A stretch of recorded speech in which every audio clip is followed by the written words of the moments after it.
right? So I'm appreciative of Curtis. I'm appreciative of Obi. Thank you, brother, for your courage to step out and do this. It is not easy, as most of us know. It's not easy to step out here and chase after your dreams, right? How many of y'all really know how tough it really is to go after the things that's sitting in your head and nobody else's head, right? That's something that I've had to live for a very, very long time. I remember, as he said, I've dreamt of doing what I've done as a child. And I remember saying different things to some of my classmates. I remember one time I was home from college.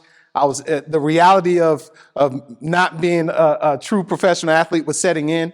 And I told one of my friends from high school, said, man, one day I'm gonna end up owning a professional football team.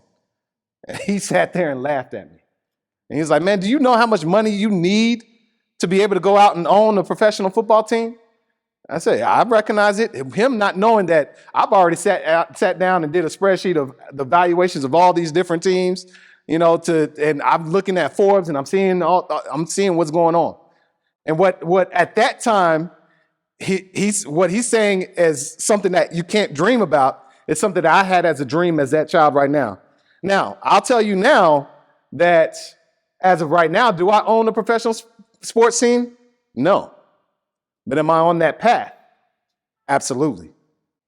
I can tell you that probably, who knows, sometime within the next 5, maybe 10 years, I know that I'm on that path. And I'm telling y'all that right now. The reason why is because of the company that I work for now that I created called Magnolia Financial Group. We lend out private capital for people, but truly the sausage of it all is that we're private investment bankers. We're private investment bankers. And what that means is we utilize our private world, we utilize our trust, and we have actually multiple trusts, but we utilize our trust to go out and create capital for different projects. Projects like to be able to possibly buy a professional team. Who knows? If any of you all have, y'all have heard, who's heard about Byron Allen possibly trying to go buy the Broncos, right? We've seen that kind of flashing in the news. All right, so let's ask a question. How is he able to do that? Right? How is he able to really be able to do? Byron Allen didn't really grow up as a trust fund baby, right? How was he able to go out and buy the Weather Channel? And he actually, I'll give y'all a little nugget. If you watch The Breakfast Club, when he was on The Breakfast Club, he actually gave the information out on how he did it. It's living in this world that I live in, which is private investment banking. But you have to know what you're listening to in order to know how in the world he's able to go out and do those certain things. But before he's able to even create those type of actions, it all starts with the thought and the vision to be able to do it. If you don't know that you can actually do something, or if you can't see yourself doing it, then how in the world will the rest of the world be able to believe that you can do it yourself, right? So the biggest thing that I wanted to make sure that we talk today, and this is going to be more of a conversational thing. One thing I do feel and know that in this room, there are many of us that are experts in our own spaces. So there's a lot of things that we can all learn, myself included, from each other. So I don't want to be up here as if I'm a know-all, because I don't by far. I lean on also my team so that we can learn from each other. My team, we all had different expertise in different spaces. And because we were able to see something and to put our expertise together, we end up creating something that was extremely powerful that has now allowed us to, over this past year, we were able to put out over $20 billion worth of deals out this past year. Now, quietly, because there's something that you might see in something in a news article that might say details of the deals not being disclosed. And that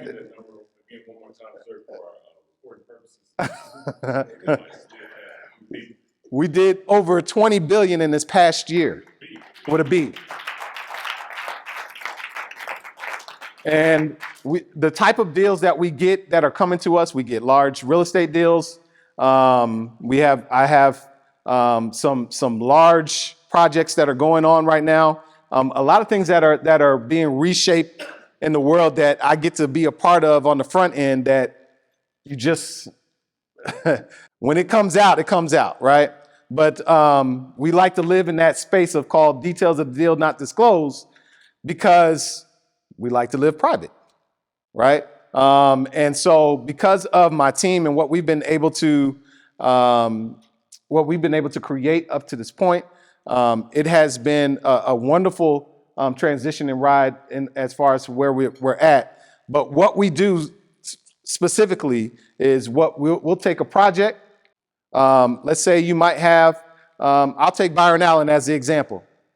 Byron Allen has an example as where he wants to go and purchase this football team.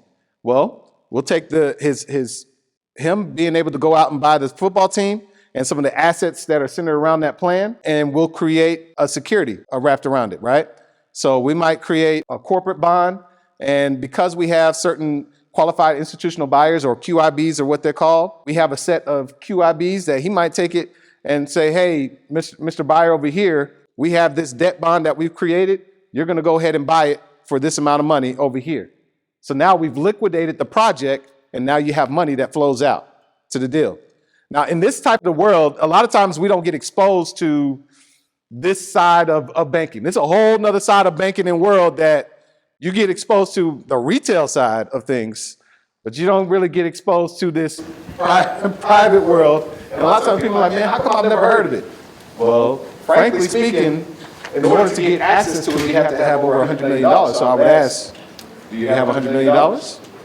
And like, no, well, okay, that might be why you don't get to hear about it, right? And so that's one of the deals that how it works is, you might create a debt. What most people don't realize, debt creates money, new money into the infrastructure. Byron Allen said it on the Breakfast Club where he was like, there's all kinds of money that's circulating that has to fall down to the marketplace. And because of that, I went to my guy. He didn't say he went to the bank. He said, I went to my guy, right? So he kept that detail of the deal undisclosed, right? And I went and showed the financials, and the basic thing made sense, and we were able to fund it. A lot of things, big projects, get funded this way. We just don't know about it, right? There's things as far as sports complexes, just in this North Texas area, that's been funded this way, but a lot of times we don't get exposed to it. The thing that we're proud about is, to our knowledge, because the circle is very, very small, to our knowledge, from top all the way down, we're 100% African American, Black, Indigenous, however you want to label it, from our trade desk all the way on down. So it's us really controlling this pipeline, right? And so that is a way of how we go about doing some of the funding for different projects, different deals. But in order to even be in the space, before I was able to even get into doing some of these things, I had to even see myself as a person that can walk in a room and say, oh, you have a $3 billion deal? Yeah, I can fund that. Because you got to know, when you walk into some of these rooms and you're talking about a $3 billion deal, and they're looking at a young black man and they're saying, I've never seen you before. I've never heard of your group before. I know this part of capital exists, which is something that they won't tell you. Oh yeah, that sounds right, but I've never seen you before. So the biggest thing is that even starts on getting into these games is you got to know who you are before you even enter the room. That is one of the very first things that you have to ask yourself. Who am I? Who was I meant to be? Who am I working to become? And who do I want to be?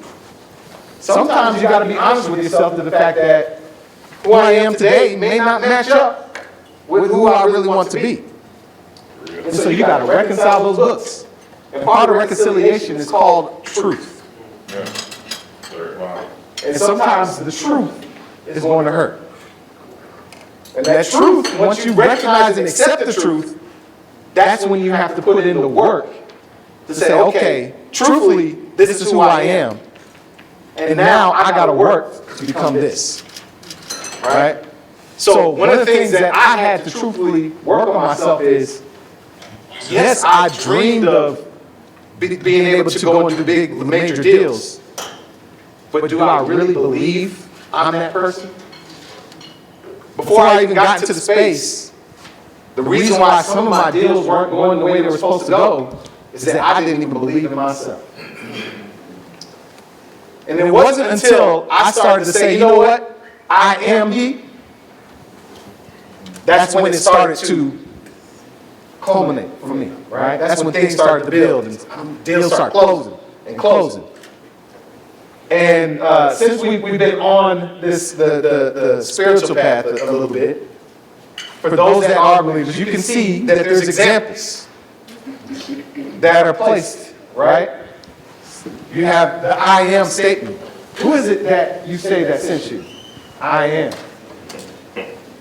So there's power in being able to stand before somebody and say, I am.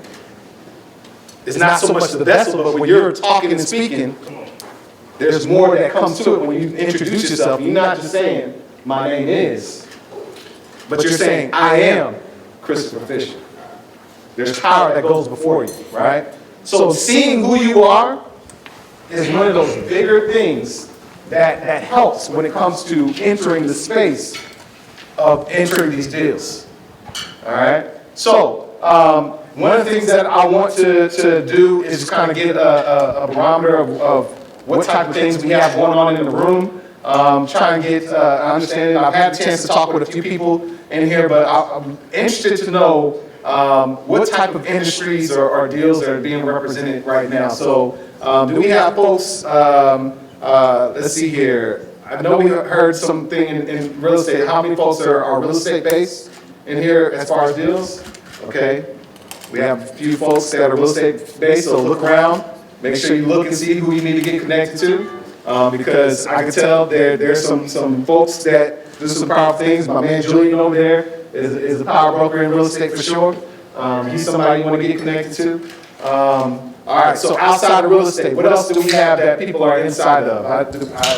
Do we have anybody that's in entertainment? Anybody do entertainment? Okay, got a couple entertainers or in the entertainment industry. What else? What other industry that's not being said? What else we have? Education. All right, cool, perfect. Ooh, I love that. There's some things going on in education. There's a shift that's happening globally in education and how it's being presented.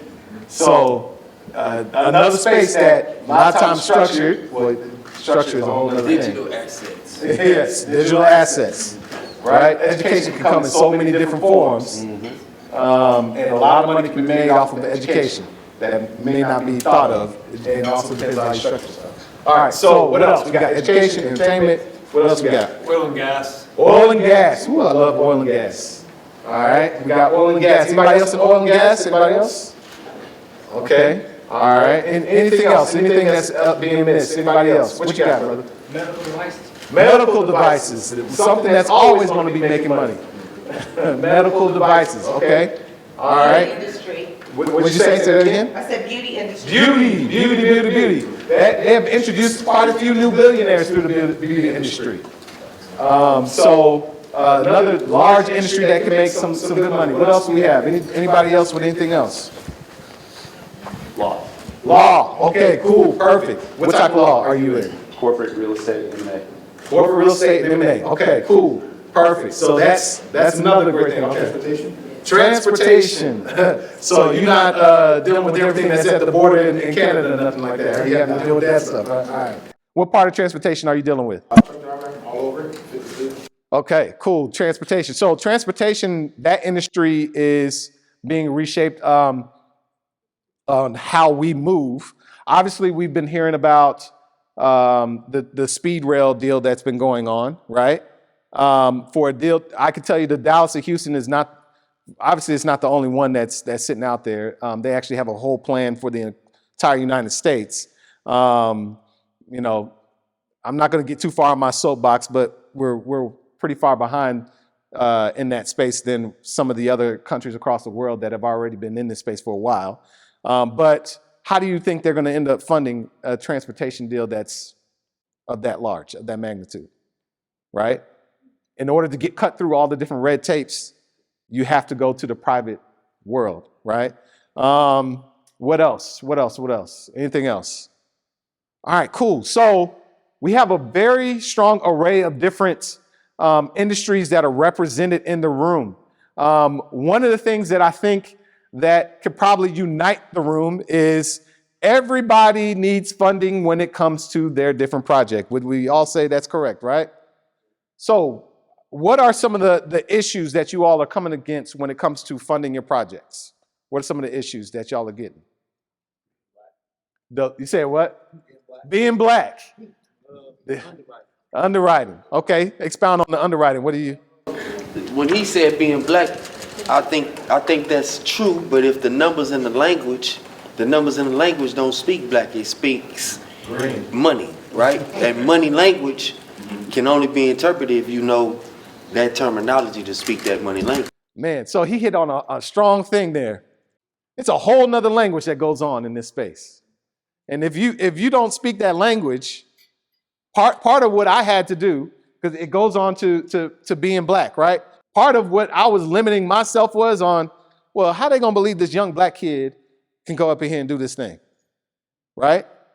Part of it is I already knew the language, but I didn't believe myself as this young black kid. But then I had to develop and open myself and say, you know what? Forget it. I started to experience that if you knew what you were talking about and you knew the different tools that are sitting out there, it didn't matter where you came from. I remember one of the first deals I started to work on, it was a cannabis deal with a guy that was doing something in Oklahoma. And this gentleman, we have completely different backgrounds. You could tell by his twang in his voice. He's about as country as it gets. We sitting in this room. He is a multi-millionaire that had his cowboy hat on, his boots, and just had this in a big bravado and sat back, and we started, talking about the deal. Now, if we started talking politics, which that's a whole nother rabbit hole, I can assure that maybe some of our views probably didn't align, right? But here's the one thing that I learned in this thing, in this little game. One rule that tends to separate us a little bit is that they don't care about feelings. They care about the finances. It's the figures over feelings. So a lot of times there's a space of, man, why is it that doesn't feel right? It's not this, it's not that. Why are we getting treated this way? Well, part of the situation that we face is because we're so entwined in our feelings that we don't get to see what it looks like from the numbers stance. And the one thing I learned was, and I'll let you go in a second, one thing I learned is that the numbers matter, and the language in the business, that matters tremendously, and it outweighs than the actual, sometimes your background and all that kind of stuff. Go ahead. So I heard you say you have to know who you are personally, Personally. Yeah. Would you say you need to know who you are fiscally too? Yes, and so that was the next level I was going to get to. So, and I'm glad you brought that up, right? So that first level is knowing who you are, right? Knowing who you are physically or financially, that matters, but it matters even deeper as to knowing who you are as related to the game that's being played. You got to know the system. You got to know it. If you don't know the rules of the game, I'm sorry. It's not my responsibility to teach you the rules of the game. Do we have any people that play chess? All right. We got a few folks that play chess. Any folks that play checkers? All right. Know how at least or whatever. Right. We were taught checkers at a young age. Now watch this. Same board, different game. Same exact board. Different game. A lot of times, part of our issue is that we're playing one game that's dealt with our feelings, and they're playing another game that's dealt with the finances. That's the issue that we come across against. A lot of times when the reason why we started our group was so that we can open up access for our people. Now, the challenging part is dealing with our people, right? So some of the things that, and by far, we are for profit. We're not a nonprofit unless we are structuring ourselves as a private family foundation to grow our money untaxed, but that's a whole nother conversation, right? But because of all of the different things that we've come across through years of conditioning, there's a lot of distrust that we have to come across within working with inside of our people. And a part of what Obi is doing, and he's been magnificent, I've experienced it myself. I've been a beneficiary because of Obi, because he has put people in the room together, right? People that the first thing he talked about was trust, right? We have to trust each other to be able to do this stuff, right? But beyond just the trust part is we have to be able to know what we're talking about and closing the gap when it comes to the information that we have versus the information that we see on another level, right? So knowing the rules of the game is paramount. We wouldn't have been able to build what we've built if we didn't know the rules of the game. We know the rule, and how we even got there is we started a company helping people reduce their effective tax rates, utilizing different tools, right? So much so that we helped some folks reduce their tax rates all the way down to 5%. And for some, if structured the right way, they weren't paying any taxes, right? Part of the passion, one of my partners, his name's Bethel Johnson, and he's passionate about doing this stuff for athletes, right? He's a former NFL player. We have several NFL players that are connected to us. And we started this route because we wanted to help those that have not been exposed to these different things that are going on, right? For instance, you have to know that the Bill and Melinda Gates Foundation is not just a nonprofit organization, right? It is a for-profit with a face of feel-good on the front of it, right? But they're utilizing it in certain ways to where they can continue to grow money untaxed. But you have to know the rules of the game. You've heard guys like Warren Buffett talk about how his secretary pays more taxes than he does, right? And he spends a lot of time understanding the rules of the game, right? That is a part of what is needed. And I'm not going to get too far into the tax because our guy that's coming up behind me, Larry, he's going to come and make sure that you know some different things as regards to that, right? So I'm not going to steal any of his thunder and go that deep. But the one thing that is important is understanding those rules are highly, highly important. And it goes very, very, very deep. Very deep. I could probably show you a quick example. Matter of fact, I will. All right, who has, go ahead. Well, I have a second question. So, figuring myself out financially, how do I get to the varsity game? Like, you said, first question you asked me is, do you have $100 million? Mm-hmm. My answer is no, not right now. But, like, I guess my question is, what have you seen the people that do, the vehicles, the instruments, or the assets that have risen them to the level where they can get to the private bank? Well, okay. Great question. The biggest problem is that the deal sizes, as far as what you're working on, are usually probably too small. And so in order to garner that type of attention, most projects, I'll say this, the projects that we like to work on, typically we like to look at them as 100 million and above at this point. People that operate lower. Yes. So there are people that, okay, well, I'll put it like this. You can start, we can even do a deal as small as 10 million, but financially doesn't make sense because the same amount of money that it takes us to create the capital for a $10 million deal is the same amount of money it's going to take me for 100. Yeah, right. So it's a reconciliation of how do we do this now. It's interesting that you put this. I didn't have plans to kind of talk about this part, but we do stuff where we have a whole nother program called our JV Cash program, where in our JV Cash program, for those that are just looking for straight passive income, you can place capital with us and we allow you to run alongside of us as we do our investment banking deals. Yeah, I've seen apps like that, and I don't have the trust. Right. But I'm here, you're here with me. So what's for the trust? What's the one thing that you're trying to make sure that you secure yourself from? Loss. Loss. Okay, perfect. I'm glad you said that. So one of the things that we do, because we know the rules of the game, is that we utilize something called a payment order. Are you familiar with that?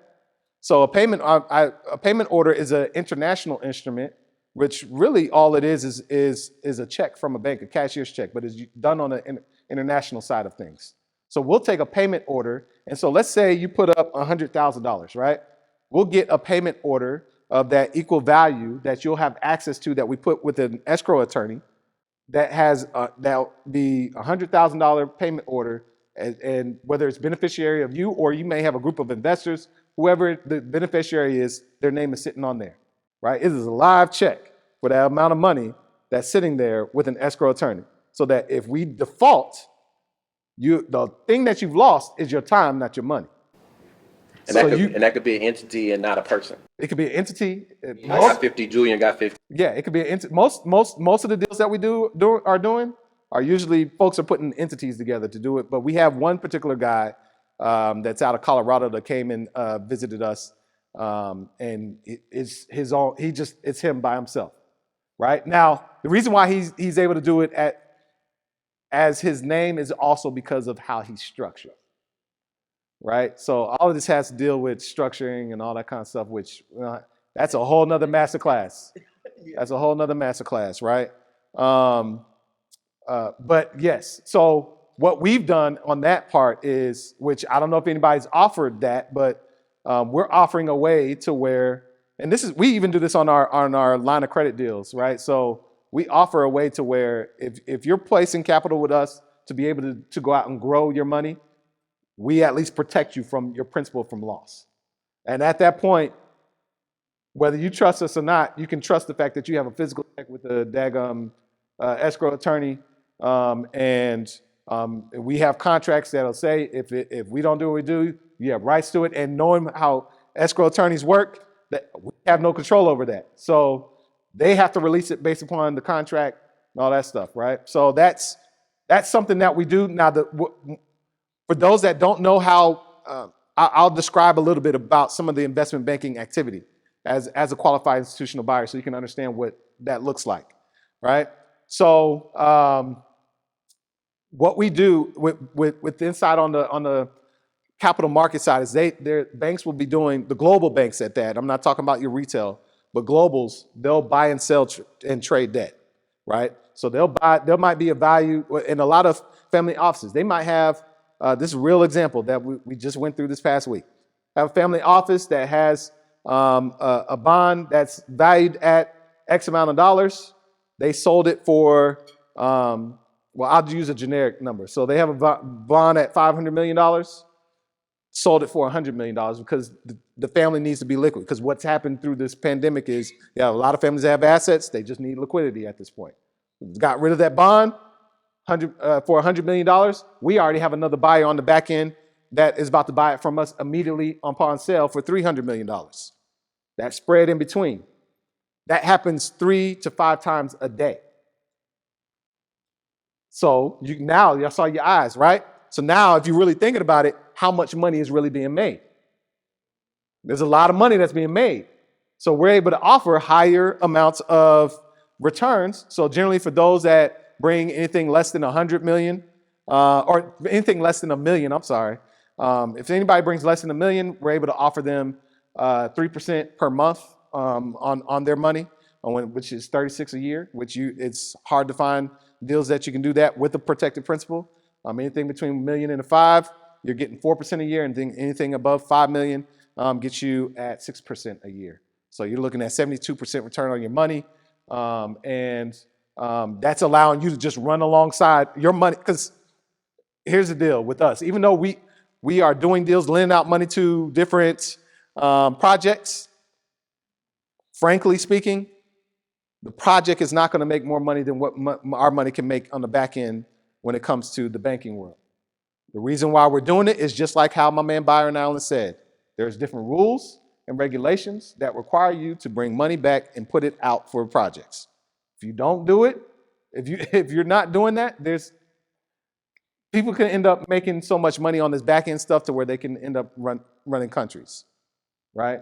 So there's requirements that are required for you to be able to do some of the things. I've seen somebody have on their account way more than what y'all see as far as who they say the richest person in the world is, which is nowhere near the case. Not even close. Go ahead. Can you give me the definition of that payment order? Yeah, payment order is, if you think of a cashier's check, that's all it is. So it'll come from, you can look it up on, you can go to BBVA Spain's website. I know that BBVA in the US has gotten rid of their operations, but you can go to BBVA Spain and type in payment order, and they run down just some little information. Here's the thing. What we're really good at is we'll look at a certain tool, and say, okay, that's what they're using it for, but it could be used for multiple things. So typically what this tool is used for is to pay out vendors, right? So it's a check, because banks, they don't like you to get rid of all your money. They want you to keep your money so they can continue to trade with it, right? So what they'll do is pay a check out, leveraging your assets. They'll write a check out for off of your assets and say, hey, here's a check to pay this vendor based upon your assets, right? Now, that's a live check. Now, we know that based upon our assets and us being a client of BBVA Spain, they don't want us moving our money, we can get a payment order cut. So we got it cut, but it's a live check, so we put it with an escrow attorney.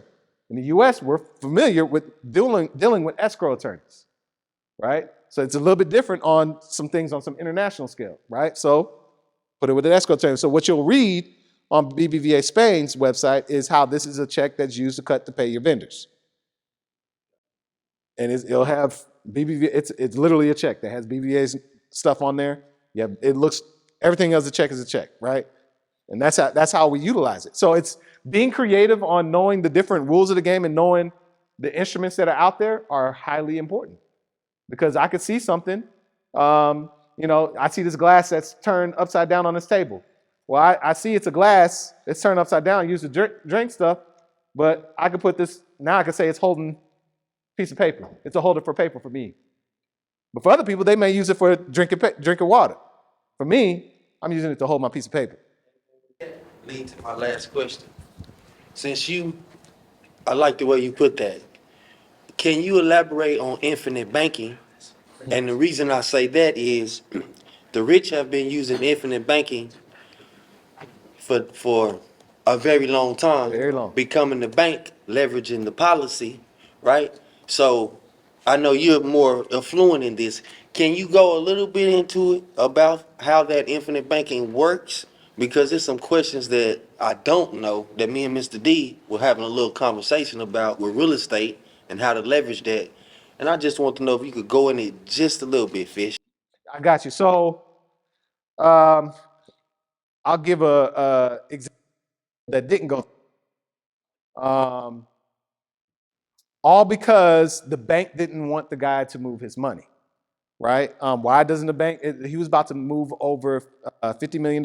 We're about to do a $500 million line of credit for him and build an instrument for him, right? When you have that amount of capital and you're about to move things, banks do all kinds of different trading on the back end. And I'm not talking stock market type stuff. So a lot of times people hear the word trading. That's not what we're referring to. We're talking about trading debt. So piece of paper to another piece of paper to, contracts, debts. That's what is happening on the back end. So when you're talking about the creation of capital, debt is what creates capital. New debt coming into the market creates that capital. For us, when I say that we literally have no cap on the size of project that we can do, it literally is a no cap type situation, because I could take any project that there is and create the security that's needed around it and get the money that's needed off of it because of the project. So literally, I can go as far as I need to go. There's not the largest deal that has come across our table right now is a $12 billion deal, but there's more. We know that there's more that they can do with it behind it, because that's just the one project. They have more projects to come behind it. But literally, what happens is you have guys that will place their money in a bank, and they won't move their money. Banks don't want them to move their money because they'll give them a line of credit. I've seen a guy that has in the T's, trillions, and he's had, with his line of credit from his bank, he can go negative $4 billion.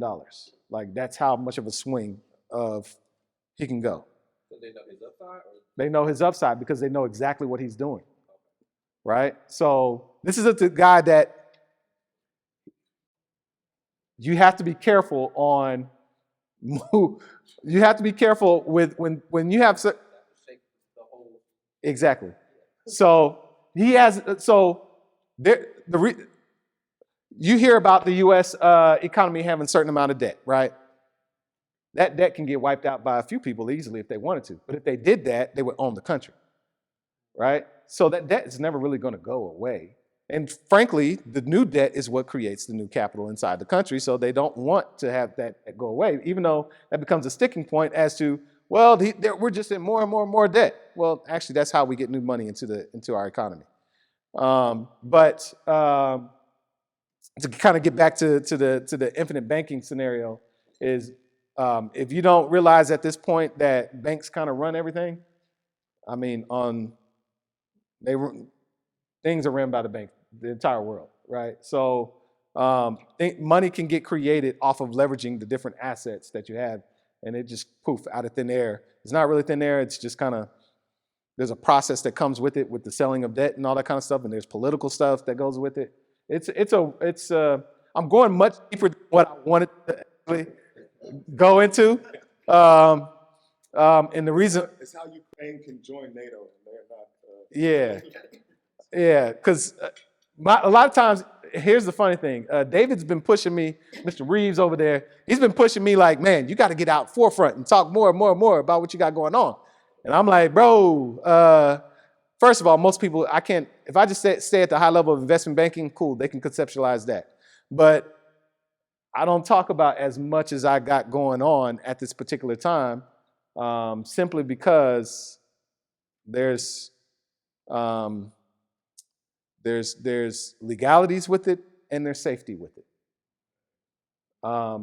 Frankly, I've been on the phones with, prime ministers of countries. There's certain countries that owes our company debt. They owe us money. This is how certain countries are able to get funded for certain things, right? A whole country, yeah. By me saying that, most people will be like, dang, that can't be, is that it's a reality, right? So I say all this to say, if you don't become open to what really is possible out there, none of this stuff can become a reality. None of it. If I didn't open myself up and say, you know what, I see myself as being able to be used to be that man. Now you can hear why I say a little bit to the path of, I see myself owning a professional team. I know exactly how to do it. I actually have connections into it to do it.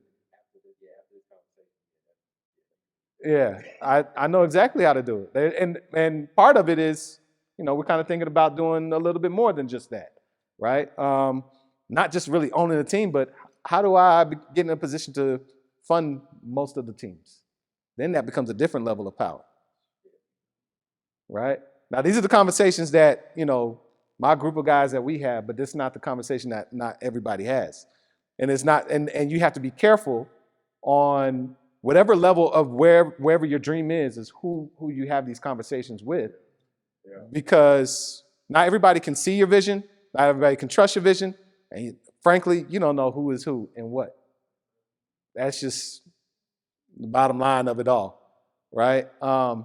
But yes, I could tell you I've seen certain deals, come across my table and certain things. Frankly speaking, when the name Byron Allen came out, and that was not a surprising information for me, right? Because I know certain things, I see certain things at this point in time. But to kind of go back to your point of how do you get to participate? Well, we built a whole system to allow people to participate. Now, they may not get access to be able to see all the different things that are going on, but you at least get to get the returns that is happening out here, that regardless of what the market is happening, because think about it, you got banks that are hundreds and hundreds of years old. Markets turn, every 10 years a market's turning. And they protect it, and they still thrive, right? So what's going on that side? You got to be willing to ask the questions that are not being asked. Why are they structured in this certain way? How did they even get the funding of that? Did Jerry really use all of his money? I'm sorry, I don't want to step on too many toes here, but I'm just saying this is the reality of where things are. I was going to keep things pretty high level, but the conversation kind of went there. So. Speak on your why for wanting to own a team. Is there more to it than about owning a team? Yes, because most people that want to own a team are more. When you own a team, because most of these teams they don't make money.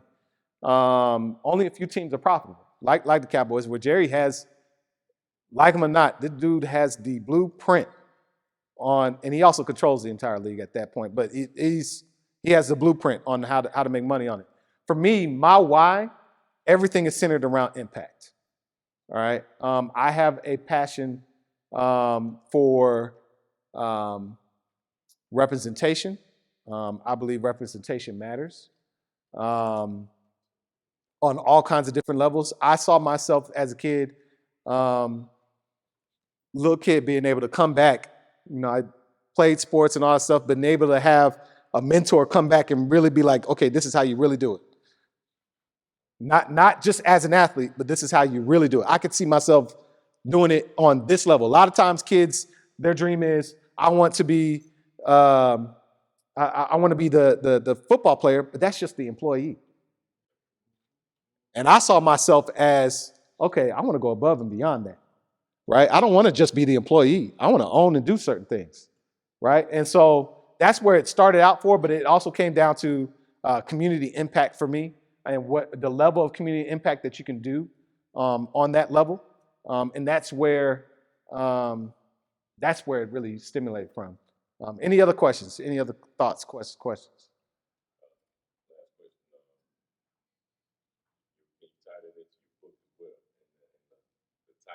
Just a video first.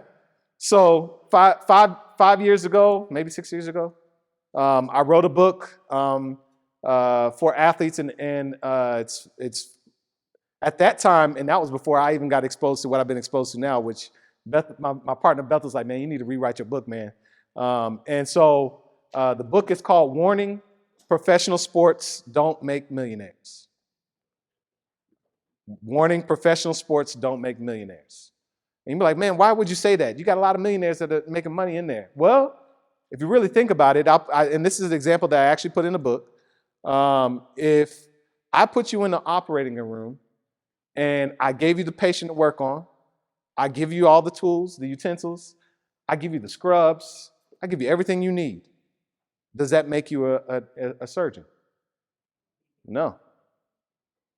What makes that surgeon is the training and know-how to be able to do that. And that's the same thing when it comes to being a millionaire. And a lot of times where athletes, we come from backgrounds and spaces that you're the first person to come into that type of money. And so you have no idea what to do with it. And you're no longer you're still acting as an employee and you're trying to find your next thing. And there's no other thing that's going to pay you the same that has paid you. So it boils down to training and understanding, how do I really make this type of money again? You have to be trained to be able to do it. So the book is up on Barnes & Noble and Amazon, all that fun stuff. But I do plan on rewriting or doing another edition or version, because that was before I got exposed to this level of banking that I've been exposed to now. And actually, two of my partners have a book that's coming out should be coming out in the summer of this year. They're finishing it up. They've kind of changed the title a couple of times, so I can't really go out with it. But if you see Jonathan Scott, he's a former NFL player from the Dallas area, Oak Cliff area. Jonathan Scott's another one of my partners I work with. He's one of the writers on that book. And so when you see his name pop up, you'll see that. So that's it, sir. Any other things? I think that's about as deep as I can go with it. I appreciate y'all.